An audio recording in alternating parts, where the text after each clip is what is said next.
on camera, does it freak you out a little bit to see that lens, to like look right down the lens? Does it freak you out to think about who's watching? Does it make you uncomfortable? Is it what stops you from doing videos? Today, I want to share some tips with you that's going to hopefully help you feel a little bit more comfortable engaging the camera, because it is so important, and yet I hear all the time from people that they feel uncomfortable about it. They feel like that invisible audience member is somehow judging them in a way that, you wouldn't feel if someone was right in front of you. So people who are totally comfortable getting on stage, being on Zoom, conducting workshops, they're comfortable with the camera then because they can see who's seeing them. But when it's that invisible audience, that fear of judgment comes up. So today I want to share about 5 tips that I hope will help you get a little bit more confident looking straight down the lens. So tip number 1, don't avoid it. I see so often people who are trying to engage the lens, and what they're doing instead is they're looking at themselves. This is so common because when we're doing selfie style videos, you're right there. It's so much easier to talk to yourself than to talk to the lens. And so what ends up happening is you get a lot of videos that look like this. Now, you can already see that this doesn't feel like I'm talking to you, right?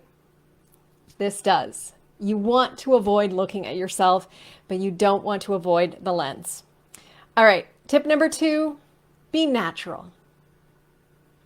That's kind of a tricky tip, right? Of course you want to be natural. Of course you want to show up authentically. That's the hard part. Well, think about it this way. It's not a staring contest. You don't need to constantly be looking down that lens. You don't need to constantly engage the lens. You do not need to perform. Look away. Consider what you're saying. Act natural. When you're having a conversation with someone, you're not staring them in the eyes the entire time. It would be uncomfortable to do that. So don't do that with the camera either. Try to be natural. One of the ways that you can do that is by considering tip number 3, which is try to picture your ideal customer as being inside that lens. Really picture them. In fact, you could put a picture up next to the lens so that you know who you're talking to. And tip number 4 is to go a step further in thinking about that ideal customer. Imagine that they're actually responding. Imagine their facial expressions. Imagine what they'd be doing if you were sitting across from them having a coffee. Can you picture it? See, even when you ask a question like that, imagine them nodding, imagine them smiling or responding. That's going to feel a lot more natural than imagining that there's nobody there. So imagine what their response would be, and that should help you as well. And my final tip, number 5, really focus on who the videos are for. Spoiler alert, these videos are not about you.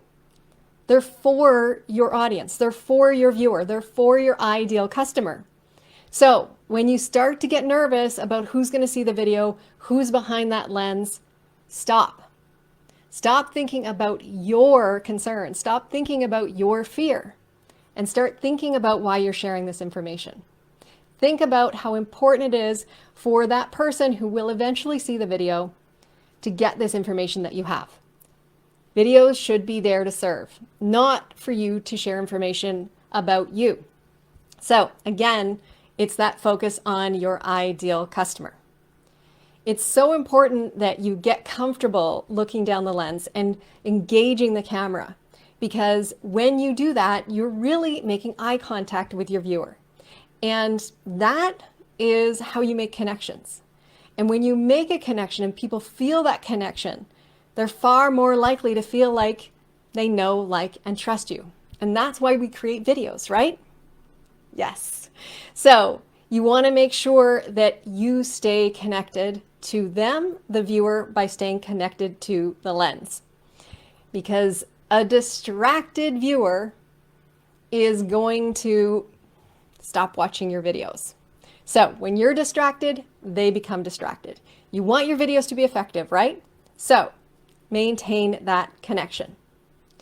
Now, I hope that those tips will help you make better videos and connect with your audience a little bit better, and maybe put that invisible audience member out of your mind and really focus on who you know is watching your video. Focus on that ideal customer. You probably noticed that 3 of my 5 tips actually had to do with your ideal customer. Being able to picture them, being able to imagine their response, and focusing on how important it is for them to receive your message. And that really is an important part of creating effective videos for your business or brand. In fact, it's so important that it's step number 2 in my 9 steps to video marketing mastery.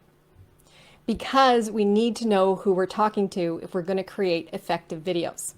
Now, if you want to know what the other steps are, I'll give that to you for free. I created the Video Marketing Mastery map, and you can download it for free by clicking the link below.